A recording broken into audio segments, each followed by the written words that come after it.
ഞാൻ വന്നിരിക്കുന്നത് snacks recipe ആയിട്ടാണ്. ഇത് വളരെ പെട്ടെന്ന് ചെയ്തെടുക്കാൻ പറ്റും. അപ്പോൾ തയ്യാറാക്കി എടുക്കുന്നത് എങ്ങനെയെന്ന് നോക്കി വരാം. സ്നാക്സ് ചെയ്തെടുക്കാനായിട്ട് ഒരു ബൗളിലേക്ക് ഞാൻ മൈദ ചേർത്ത് കൊടുക്കുകയാണ്. ഇത് 2 കപ്പ് മൈദയാണ് എടുത്തിരിക്കുന്നത്.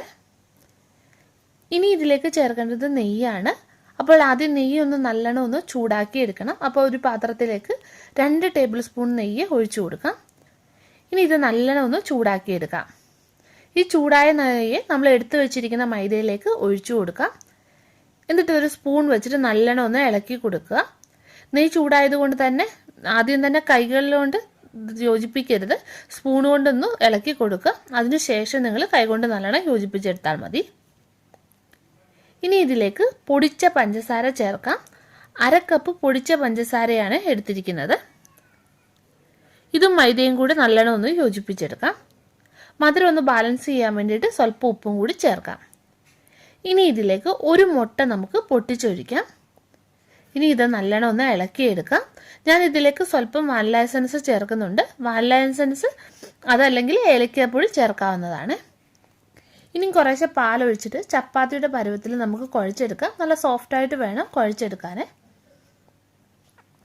ഇവിടെ 1/2 കപ്പ് പാലാണ് ഞാൻ ആദ്യം എടുത്തിരുന്നത്. പക്ഷെ 1/4 കപ്പിന് താഴെ മാത്രമേ പാൽ എനിക്കിത് കുഴച്ചെടുക്കാൻ വേണ്ടി വന്നുള്ളേ. ഇനി ഇത് നമുക്കൊന്ന് ഷേപ്പ് ചെയ്തെടുക്കണം. അതിന് വേണ്ടിയിട്ട് ചെറിയ ഉരുളകളാക്കിയിട്ട് ആദ്യം ഉരുട്ടിയെടുക്കാം.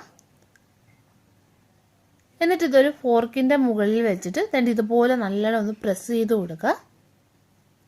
എന്നിട്ട് അതിൻ്റെ അറ്റം ഇതുപോലെ ആക്കിയെടുക്കുക. മുകളിലോട്ട് ഉരുട്ടി റോൾ ചെയ്തെടുക്കുക. ഇനി ഇതിൻ്റെ അറ്റം നല്ലോണം ഒന്ന് അമർത്തി കൊടുക്കണേ. അതല്ലെങ്കിൽ നമ്മൾ എണ്ണയിലിട്ട് വറുത്തെടുക്കുമ്പോൾ ഇത് ഇളകി വരും. നല്ലോണം അമർത്തി ഒട്ടിക്കുക. ഇനി ഇതുപോലെ തന്നെ നമുക്ക് ബാക്കിയുള്ളതെല്ലാം ചെയ്തെടുക്കാം. ഇപ്പോൾ നിങ്ങളുടെ കയ്യിൽ ഫോർക്ക് കയ്യിലില്ലെങ്കിൽ പുതിയ ചീപ്പ് ഉണ്ടെങ്കിൽ അതിൻ്റെ മുകളിൽ വെച്ചിട്ട് ഇതുപോലെ ചെയ്തെടുക്കാവുന്നതാണ്, ഉപയോഗിക്കാത്ത ചീപ്പ് വെച്ചിട്ട്. അപ്പോൾ ഇതെല്ലാം ചെയ്തെടുത്തിട്ടുണ്ട്. ഇനി ഇത് നമുക്ക് ഓയിലിലിട്ടിട്ട് വറുത്തെടുക്കാം. അപ്പോൾ എണ്ണ ചൂടായി വന്നിട്ടുണ്ട്. ഇതിലേക്ക് നമുക്ക് ഇട്ട് കൊടുക്കാം. മീഡിയം ടു ലോയിൽ വെച്ചിട്ട് വേണം ഇത് മൂപ്പിച്ചെടുക്കാനേ.